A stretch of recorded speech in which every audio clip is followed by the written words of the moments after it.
다닐로 레스티보. 그는 두 나라에서 실질적으로 종신형을 선고받은 인물입니다. 이탈리아의 시칠리아에서 태어난 그는 어릴 때부터 남들과 잘 어울리지 못했습니다. 다닐로는 맘에 드는 이성들에게 너에게 줄 선물이 있어라며 데이트를 권유했지만 대부분의 사람들은 당연히 이를 거절했죠. 그는 자신의 데이트를 거절한 이들에게 전화를 걸어 음악을 틀어주곤 했는데 어떤 음악인지 모르는 이들은 별 생각 없었지만 아는 이들은 매우 불안해했습니다. 다닐로가 틀어준 음악은 딥 레드라는 영화에서 살인 사건이 발생하기 전 나오는 멜로디였던 겁니다. 그러던 중 그의 데이트 신청을 받아들여준 한 여성이 나타납니다. 그녀의 이름은 엘리사 클리프로 카톨릭 신자이자 자원봉사를 다니던 착한 사람이었습니다. 물론 처음에는 엘리사도 다닐로의 데이트를 받아주지 않았지만 그가 그녀에게 너희 친구를 좋아해 나 좀 도와줘라 말하자 둘은 결국 따로 만남을 가지게 됩니다. 1993년 9월 12일 엘리사는 가족들에게 오늘 다닐로를 만나 미사를 드린 후 돌아오겠다 말하고 집을 나섭니다. 하지만 그날 엘리사는 집으로 돌아오지 않았습니다. 그녀의 오빠 길도가 다닐로의 집에 전화를 걸어 보았지만 들려오는 대답은 그를 더욱 불안하게 했습니다. 전화를 받은 건 다닐로의 부모님으로 그들은 오늘 엘리사를 본 적도 없고 다닐로는 논문 작성을 위해 아까 집에 왔다 출장을 떠났다는 겁니다. 길도는 곧바로 경찰서로 가 엘리사의 실종을 신고했고 그녀를 마지막으로 목격했던 다닐로는 유력 용의자로 신문을 받습니다. 다닐로는 그날 엘리사를 만난 것은 맞지만 연애 상담 후 자신이 기도를 드리는 동안 엘리사는 성당을 떠났다 말합니다. 엘리사는 자신이 이곳에 오기 전 어떤 소년에게 괴롭힘을 당했다 다닐로에게 말하며 겁에 질린 듯 성당을 떠났다는 것이 그의 주장이었습니다. 그날 저녁 논문 때문에 포텐차에서 나폴리까지 다녀왔더니 마을이 엘리사의 실종에 난리가 났었다며 자신의 손을 만지던 그를 형사는 주목합니다. 다닐로의 손은 상처를 입었는지 붕대가 감겨 있었는데 그는 지름길로 가다가 손을 다쳤다고 주장했지만 그를 신문하던 형사는 무언가 의심스러웠습니다. 사실 그날 성당 근처에서 엘리사를 만난 친구가 있었습니다.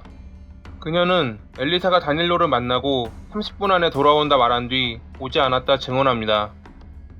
하지만 별다른 물적 증거 없이 엘리사가 발견도 안 된 상태에서 그저 의심스럽다는 이유론 다닐로를 체포할 수 없었습니다.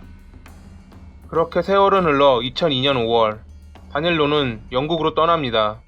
그의 집 건너편에는 헤더 바넷이라는 여성이 초등학교에 다니는 두 자녀와 함께 살고 있었습니다.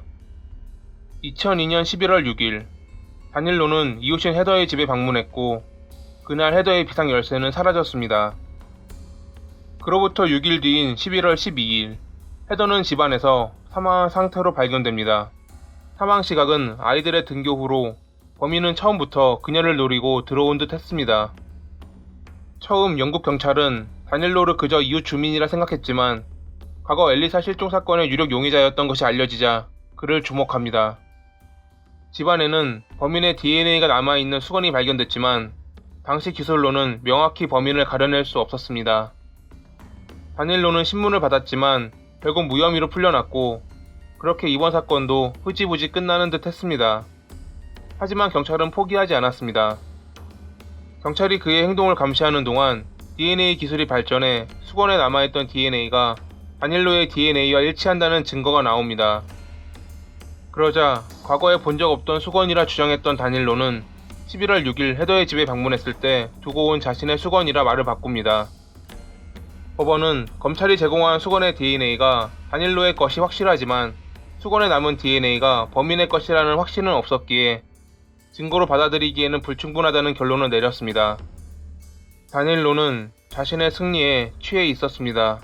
하지만 2010년 3월 이탈리아에서 엘리사의 시신이 발견되면서 그의 모든 범행은 들통납니다. 엘리사의 몸에 남아있는 범인의 DNA가 다닐로와 일치했고 범행 방식이 헤더의 사건과 유사하자 그는 이탈리아와 영국 두 나라의 검찰에게 기소를 당합니다. 결국 영국 법원은 그에게 최소 40년형을, 이탈리아 법원은 최소 30년형을 선고했고 2081년이 되어야 그는 사회로 나올 수 있습니다. 109세의 나이로 말이죠. 그렇게 17년 동안이나 자신의 범죄를 숨겼던 남성은 결국 법의 심판을 받았고 평생 감옥에서 자신의 죄를 반성하며 살아야 할 것입니다.